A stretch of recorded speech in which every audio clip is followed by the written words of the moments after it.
Bonjour. Le Seigneur se réjouit lorsque ses créatures se rassemblent pour le célébrer. Vous le savez, nous avons été créés pour avoir une relation avec notre Créateur. Justement, par exemple, en l'adorant. Donc aujourd'hui, plutôt que de nous laisser abattre par toute une interminable liste de choses qui ne vont pas dans notre monde, comme dans nos vies d'ailleurs, faisons maintenant une pause dans nos pensées. Mon souhait serait que durant ce culte aujourd'hui, la parole de Dieu et les chants te donnent des réponses et t'équipent pour que tu sois comme revêtu de force par tout ce que Dieu a fait pour toi. Oui, osons la reconnaissance même en novembre 2023. La reconnaissance pour tant de choses positives aussi. Alors sans plus tarder, acclamons l'Éternel et Agnus Dei.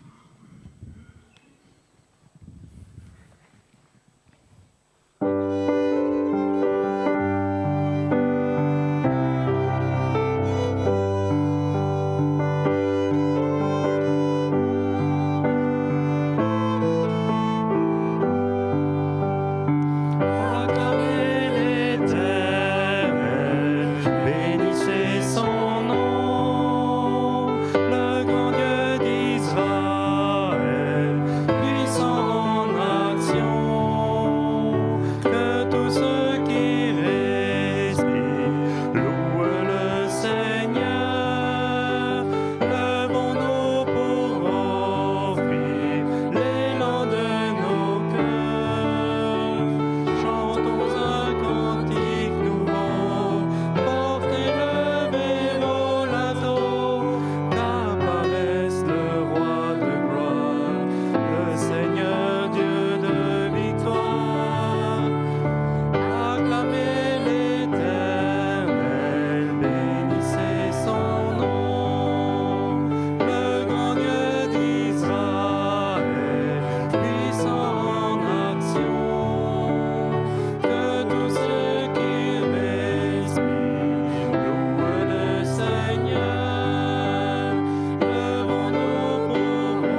J'aimerais laisser la parole de Dieu vous parler, sans ajouter mes mots. Le psaume 32 de David s'intitule « Le bonheur d'être pardonné ». David, vous le connaissez, c'était un grand homme. Mais malgré ses prouesses, il n'était pas un exemple en tout. Et le poids du péché, il connaissait aussi. Et il en a souffert. Mais il n'en est pas resté là, non. Il a reconnu sa faute, il l'a avoué, il s'est repenti et le Seigneur, dans son amour et sa grâce, l'a libéré de son poids et lui a comme redonné des ailes, entre guillemets. Écoutez ce que David a écrit. Heureux celui que Dieu décharge de sa faute et qui est pardonné du mal qu'il a commis. Heureux l'homme que le Seigneur ne traite pas en coupable et qui est exempt de toute mauvaise foi.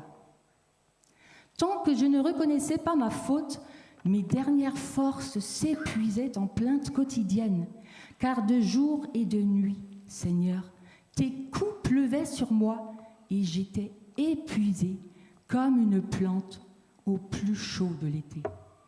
Mais je t'ai avoué ma faute, je ne t'ai pas caché mes torts. Je me suis dit, je suis rebelle au Seigneur et je dois le reconnaître devant lui. Et toi, tu m'as déchargé de ma faute. Voilà pourquoi tous les fidèles devraient adresser leurs prières quand ils découvrent leur faute. Si le danger menace de les submerger, ils resteront hors d'atteinte. Tu es un abri pour moi, tu me préserves de la détresse. Je crierai ma joie pour la protection dont tu m'entoures. Et là, c'est le Seigneur qui parle. Je vais t'enseigner et t'indiquer le chemin à suivre. Je vais te donner un conseil. Je garde les yeux fixés sur toi. Ne sois pas aussi stupide que le cheval ou le mulet dont il faut maîtriser les élans avec un mors et une bride. Alors, il ne t'arrivera rien. Le méchant se prépare beaucoup d'ennuis, mais le Seigneur entoure de bonté celui qui lui fait confiance.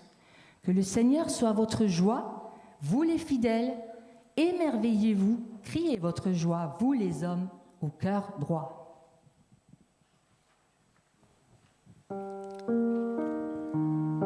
Agneau de Dieu, qui ôte le péché du monde, ton pardon, ta grâce abonde. Tu nous donnes un cœur nouveau, nous entrons dans ton repos, que tu es merveilleux.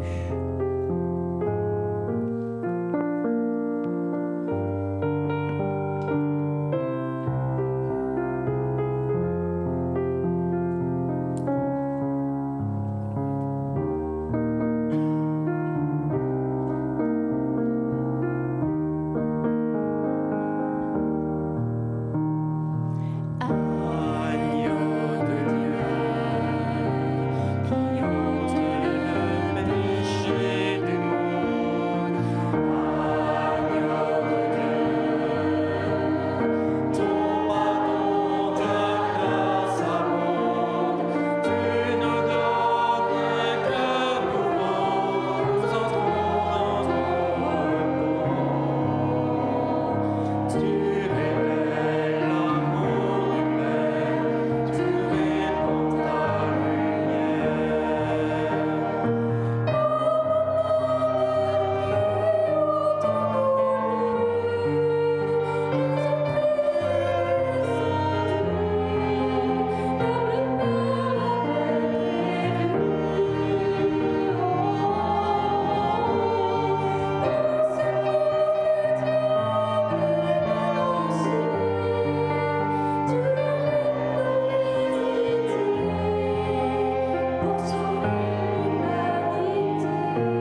Je lis dans Galates 5 au verset 1.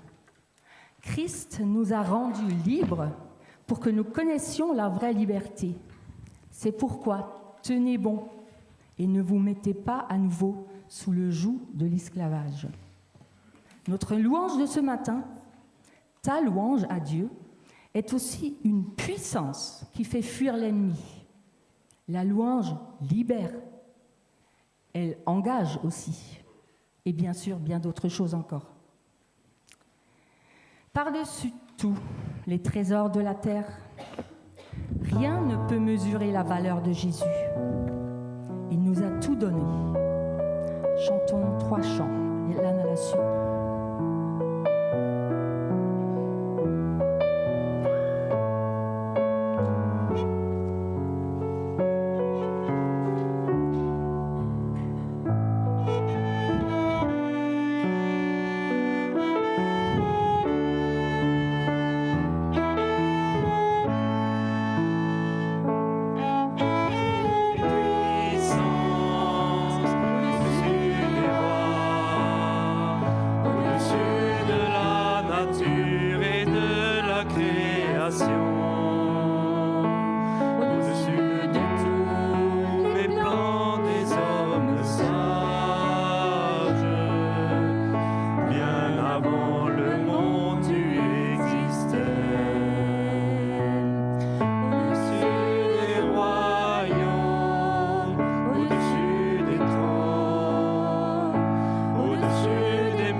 encore aux enfants, mais je crois que ceux qui y vont à la garderie, je crois que c'est le moment.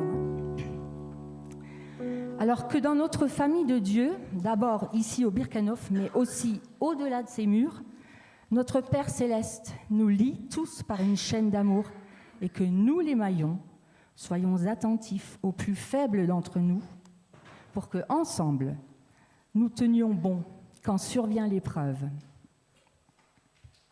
J'aimerais prier avec vous. Seigneur notre Dieu, merci. Merci pour notre assemblée que nous formons. Oui, nous avons tous besoin les uns des autres. Et j'aimerais justement t'apporter ceux qui ne peuvent pas être là, qui sont retenus par les épreuves ou par la maladie. Je te prie de leur être particulièrement proche en cet instant. J'aimerais aussi te dire merci pour ton pardon. Oui, quel cadeau. Et aide-nous à faire des pauses dans notre quotidien pour des tête-à-tête avec toi. Merci aussi car tu es le chemin, la vérité et la vie, encore aujourd'hui. Et tu veux être notre boussole. Merci aussi pour ta parole. Elle a tant de choses à nous apprendre. Et aussi maintenant, viens parler à nos cœurs, parce que ton serviteur viendra nous apporter. Que ton nom soit élevé, que ton nom soit honoré. En Jésus, Amen.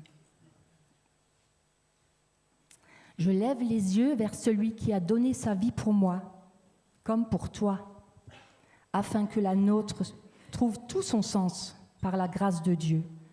Et nous chanterons un dernier chant.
Comme j'insère tête, hein. Ouais.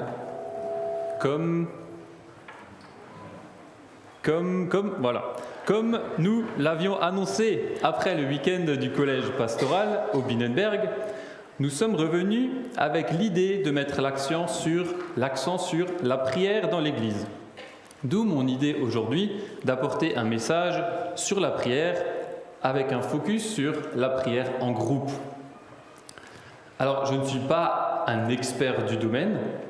Je vais aux réunions de prière depuis qu'on est revenu de ce week-end et j'en vois les bénéfices pour moi-même et pour le groupe qui a prié.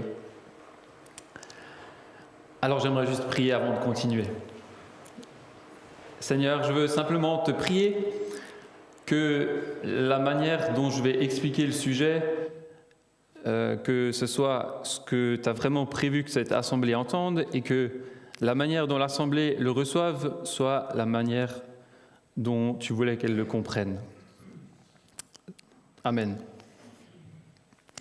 Alors pour rappel, on avait déjà eu à cœur de parler de prière, puisque lors du week-end du 20 novembre 2022, donc à peu près exactement à 6 jours près, il y a 1 an, on avait eu un cours biblique sur la prière personnelle avec Yann Newberry et Cécile avait apporté un message sur la prière la semaine avant le cours biblique.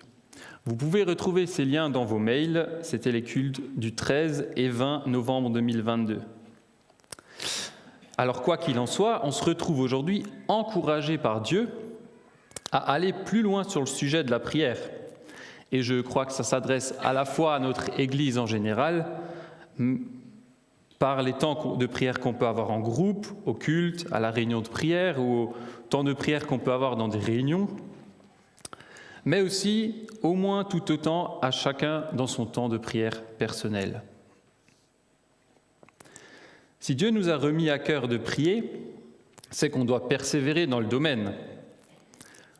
Vous savez peut-être que la Bible décrit la relation entre Christ et l'Église comme une relation d'amour comparable à un couple où Christ représente l'époux et l'Église l'épouse. Alors quel couple voulons-nous former sur le long terme ? Sachant que l'époux, le Christ, est parfait, voulons-nous faire notre propre volonté et nous priver de son soutien ?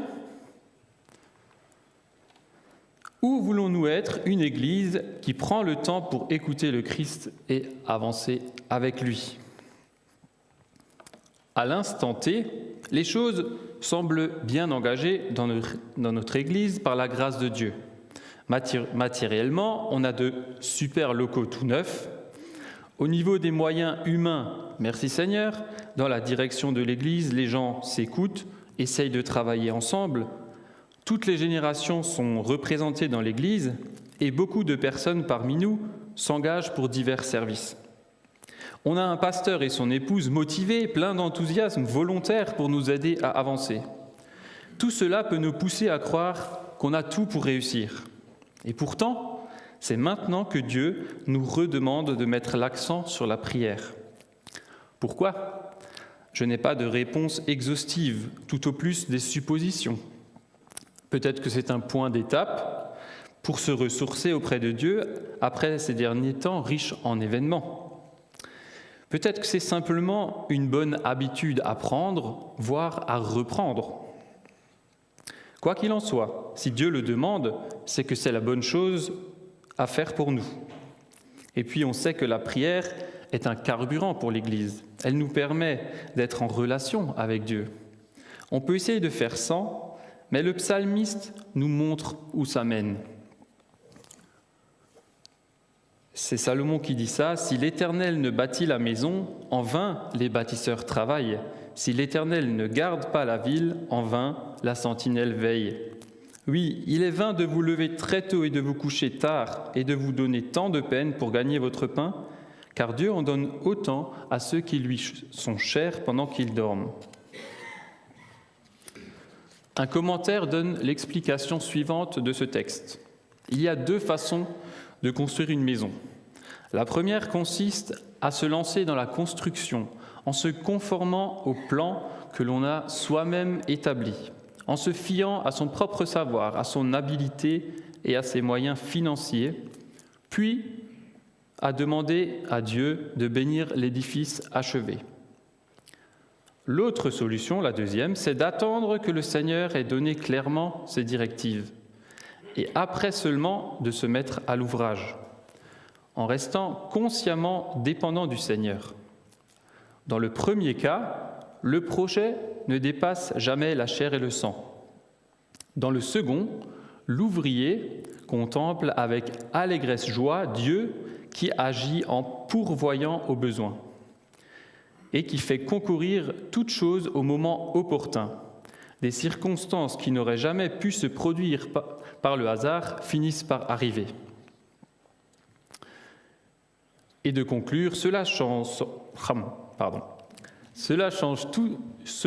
du tout au tout que de bâtir avec Dieu. Je ne sais pas vous, mais personnellement, je n'ai pas envie de travailler hors du plan de Dieu. Voilà, j'ai rajouté un truc au stylo et puis j'arrive pas à le lire.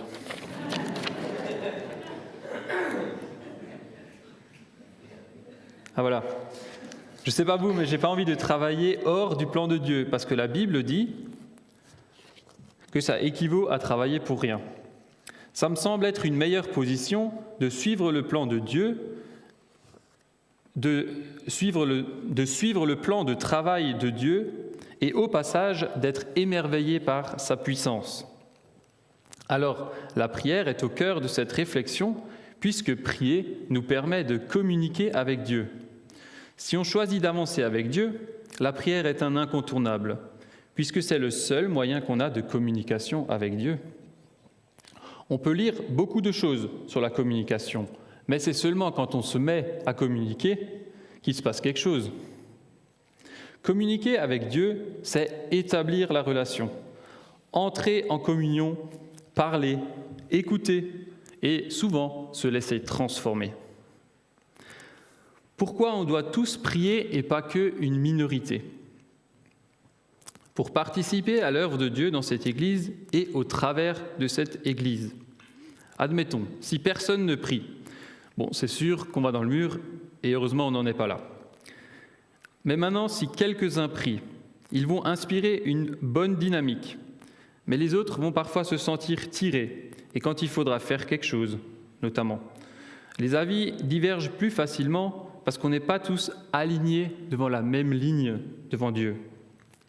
Maintenant, imaginons qu'un maximum prie. Une dynamique de groupe forte se crée. Il y a de l'huile dans les rouages. Chacun trouve et accepte plus facilement sa place dans l'Église, car chacun réalise le cadeau qu'on a de pouvoir faire partie du plan de Dieu, d'avoir une Église, d'être sauvé par grâce. On touche le cœur de l'affaire. Quand on prie, ça chasse l'orgueil, car devant Dieu, on ne peut que se rappeler que c'est Jésus-Christ qui est mort à la croix pour nos fautes. Pour nous, c'est gratuit, mais pour lui, ça a coûté la vie. En même temps, ça nous rappelle qu'il est aux commandes, qu'il est le chef, puisqu'il a tout créé, il contrôle tout. Et comme il contrôle tout, et qu'on se met à son service, on est aussi sous sa protection et son secours. Il sera toujours présent à nos côtés, même si on traverse des périodes difficiles. Alors vous savez peut-être déjà tout ça. Mais quand on prie ensemble, ces sentiments se renforcent et nos dispositions intérieures pour Dieu s'améliorent. Et les fruits de la prière en groupe, c'est entre autres aligner notre volonté sur celle de Dieu. C'est comme j'ai dit, on est transformé. Une définition de la prière qu'on avait vue dans le livre avec Ian Newberry, il avait plusieurs définitions, je voulais juste en lire une. Prier, c'est se voir soi-même et voir les autres et les circonstances au travers des lunettes de Dieu. Vous voyez, on a notre vision des choses, mais quand on prie, on On comprend sa volonté et on commence à voir comme lui voit. Un deuxième fruit, c'est que ça renforce les liens entre chrétiens autour de Dieu, surtout quand on prie pour un sujet commun, à plusieurs. Ou alors, ça nous unit face aux attaques extérieures. Admettons, on partage des sujets de prière, on se porte les uns les autres, on s'encourage, et c'est le prochain point, on s'encourage mutuellement par la prière en priant les uns pour les autres. Ça nous permet aussi d'échanger autour des difficultés et des sujets de réjouissance devant Dieu. Et finalement, de faire avancer le royaume de Dieu au travers de notre disponibilité pour le Seigneur. Alors maintenant qu'on a vu à quoi sert la prière en groupe, voyons quels sont les ingrédients pour une prière efficace. Vous connaissez sûrement ce verset dans Matthieu 18, 19 à 20. J'ajoute que si 2 d'entre vous se mettent d'accord ici-bas au sujet d'un problème pour l'exposer à mon Père céleste, il les exaucera. Car là où 2 ou 3 sont ensemble en mon nom, je suis présent au milieu d'eux. Ce texte nous pousse à croire que si on est d'accord à 2 ou 3, Dieu va exaucer notre sujet de prière. J'ai un petit peu raccourci mon message pour ne pas être trop long, mais rapidement, si on lit le contexte et notamment ce qu'il y a avant ce texte, on réalise que ça concerne spécifiquement quand il s'agit de prendre une action disciplinaire dans l'Église. Pour élargir ce texte à l'ensemble des sujets de prière qu'on peut avoir, il y a d'autres choses à prendre en compte. Par exemple, dans 1 Jean 5, 14 et 15, « Voici quelle assurance nous avons devant Dieu. Si nous demandons quelque chose qui est conforme à sa volonté, il nous écoute. Et si nous savons qu'il nous écoute, nous savons aussi que l'objet de nos demandes nous est acquis. » Donc la deuxième chose, après l'unité, c'est qu'il faut que la demande soit conforme à sa volonté. La troisième chose, c'est dans Jacques 1, 5 à 8. « Si l'un de vous manque de sagesse, qu'il la demande à Dieu qui la lui donnera, car il donne à tous généreusement sans faire de reproche. Il faut cependant qu'il demande avec foi, sans douter, car celui qui doute ressemble aux vagues de la mer, agitées et soulevées par le vent, etc. » Donc il faut demander avec foi. Des demandes formulées par la foi. Et il y a une quatrième chose, c'est dans Hébreux 10, 22. « Approchons-nous donc de Dieu avec un cœur sincère, avec la pleine assurance que donne la foi, le cœur purifié de toute mauvaise conscience et le corps lavé d'une eau pure. » Et donc le quatrième ingrédient, c'est la sincérité. Alors maintenant, on va voir un exemple dans la Bible qui combine ces différents éléments. Acte 4, versets 23 à 31. Sitôt libérés, Pierre et Jean se rendirent auprès de leurs amis et leur racontèrent tout ce que les chefs des prêtres et les responsables du peuple leur avaient dit. Après les avoir écoutés, tous, unanimes, se mirent à prier Dieu, disant : « Maître, c'est toi qui as créé le ciel, la terre, la mer et tout ce qui s'y trouve. C'est toi qui as dit, par l'Esprit Saint, qui s'est exprimé par la bouche de notre ancêtre David, ton serviteur. Pourquoi cette agitation parmi les nations ? Et pourquoi les peuples ont-ils conspiré pour rien ? Les rois de la terre se sont soulevés et les chefs se sont ligués contre le Seigneur et son Messie. En effet, c'est bien une ligue qu'Hérode et Ponce Pilate, les nations et les peuples d'Israël ont formée dans cette ville contre ton saint serviteur Jésus, que tu as choisi comme Messie. Ils n'ont fait qu'accomplir tout ce que tu avais décidé d'avance, dans ta puissance et ta volonté. Maintenant, Seigneur, vois comme ils nous menacent et donne à tes serviteurs la force d'annoncer ta parole avec une pleine assurance. Étends ta main pour qu'il se produise des guérisons, des miracles et d'autres signes au nom de ton saint serviteur Jésus. » Quand ils eurent fini de prier, la terre se mit à trembler sous leurs pieds, à l'endroit où ils étaient assemblés. Ils furent tous remplis du Saint-Esprit et annonçaient la parole de Dieu avec assurance. Merci Alexandra. Dans ce texte, on a un super exemple de comment prier, pourquoi prier, et du résultat qui est l'accomplissement de la prière. Juste avant ce texte, Pierre et Jean viennent de vivre un épisode difficile. Le jour avant ce temps de prière, ils étaient dans le temple et ils ont prié pour un paralysé de longue date qui a été guéri. Ensuite, ils ont dû expliquer à la foule présente qui était Jésus et dans quel temps on était aujourd'hui.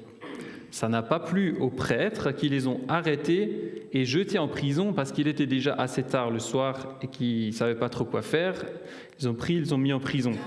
Le lendemain, Pierre et Jean se sont retrouvés devant le grand conseil et ils ont été, après avoir expliqué leur cause et tout, finalement, ils ont été libérés parce que l'opinion publique était de leur côté. Les prêtres avaient peur de se faire... il y avait vraiment tout le monde était de leur côté, quoi. Les prêtres avaient peur de ce qui pouvait se passer s'ils les enfermaient ou s'ils leur faisaient quelque chose à ce moment-là. Et après ces événements éprouvants, donc ils ont quand même passé une nuit en prison, ils ont dû s'expliquer devant le grand conseil, Pierre et Jean, dès qu'ils sont libérés, retrouvent leurs amis. Sous-entendu, les autres chrétiens bouillants pour Jésus, comme eux. Et une fois qu'ils avaient raconté à leurs amis ce qui s'était passé, naturellement et unanimement, tous se mettent à prier. Et que prient-ils ? Après avoir rappelé qui est Dieu, au verset 24, ils vont dire « Maître, c'est toi qui as créé le ciel, la terre, la mer et tout ce qui s'y trouve. » Ils reprennent un psaume de David, que David a écrit à l'époque, donc probablement pour lui-même, ça correspondait à ce qu'il vivait à l'époque, mais en même temps c'était prophétique parce que ça s'appliquait à Jésus, et dans ce passage, les disciples le reprennent parce que ça correspondait à leur situation. Et il dit « Pourquoi cette agitation parmi les nations ? Et pourquoi les peuples ont-ils conspiré pour rien ? Les rois de la terre se sont soulevés et les chefs se sont ligués contre le Seigneur et son Messie. En effet, c'est bien une ligue qu'Hérode et Ponce Pilate, les nations et les peuples d'Israël, ont formé dans cette ville contre ton saint serviteur Jésus que tu as choisi comme Messie. » Le verset 25, « Pourquoi cette agitation parmi les nations et pourquoi les peuples ont-ils conspiré pour rien ?» C'est un peu comme s'il demandait « Pourquoi la persécution alors qu'on sait que Jésus est le sauveur du monde ? Pourquoi tout le monde a-t-il quelque chose contre lui alors qu'il est venu faire du bien ? Et par extension, pourquoi est-ce que les gens ont quelque chose contre nous ? » Alors notez qu'ils ne demandent pas à Dieu d'enlever cette oppression, cette persécution, parce qu'ils ont compris que la persécution était indissociable de l'annonce de la bonne nouvelle. Ils ne disent pas non plus que c'est les mauvais desseins du cœur d'Hérode et de Pilate qui sont à l'origine de la persécution, mais ils disent, au verset 28, « Ils n'ont fait qu'accomplir tout ce que tu avais décidé d'avance dans ta puissance et ta volonté. » En fait, ils disent au Seigneur, « Tout est dans ta main et ça fait partie du plan que tu as prévu, que tu as tracé d'avance pour nous, même si aujourd'hui on ne comprend pas tout. » Les chrétiens de l'époque nous rappellent par là la souveraineté de Dieu sur tout ce qui arrive dans le monde. Oui, rappelons-nous que tout ce qui arrive aujourd'hui dans le monde est autorisé par Dieu et qu'il a encore aujourd'hui le contrôle sur tout. Les guerres, la famine, les inondations, les maladies et même la haine du monde pour les chrétiens. Tout reste sous son contrôle. Et devant ce constat, les chrétiens du temps des Actes vont demander à Dieu deux choses. La première, « Maintenant, Seigneur, vois comme il nous menace, et donne à tes serviteurs la force d'annoncer ta parole avec une pleine assurance. » Que devons-nous en retenir ? Ne nous laissons pas effrayer par la tournure des événements, mais restons fixés sur notre mission première. Être des témoins comme nous sommes, là où nous sommes, et demandons à Dieu d'avoir de l'assurance. La deuxième chose qu'il demande, « Étends ta main pour qu'il se produise des guérisons, des miracles et d'autres signes au nom de ton saint serviteur Jésus. » Que Dieu continue d'accompagner son œuvre en démontrant sa puissance, que leur témoignage puisse être validé, consacré par des miracles qui l'accompagnent. Voilà la différence entre travailler avec Dieu et sans Dieu. Si on travaille avec lui, il peut nous accompagner de sa puissance et potentiellement sa puissance miraculeuse. Vous avez entendu la fin, quand ils eurent fini de prier, la terre se mit à trembler sous leurs pieds à l'endroit où ils étaient assemblés. Ils furent tous remplis du Saint-Esprit et annonçaient la parole de Dieu avec assurance. Voilà le fruit de la prière en groupe efficace. Premièrement, ils étaient unis sur ce qu'ils demandaient. Ensuite, c'était conforme à sa volonté. C'était formulé par la foi et c'était sincère. Ils étaient sincères dans leur cœur. Je nous encourage à mettre la prière en haut de notre liste de priorités, peut-être à ressortir vos livres, tous ceux qui étaient à la formation, je crois qu'on était pas mal. Vous avez ce livre, peut-être que c'est le moment de le relire, le lire. Et voilà, d'une manière générale, je nous encourage à prier ensemble en cherchant la volonté de Dieu de manière sincère et à avancer par la foi. Je ne peux pas affirmer que Dieu va faire trembler le sol sous nos pieds quand on priera, mais Dieu a promis que celui qui demande recevra. Ça, c'est Matthieu 7, 7. Alors, pour terminer, je vous propose de chanter ce chant, le 1006, qui est le Notre Père en chant. Donc, l'équipe de louange peut venir.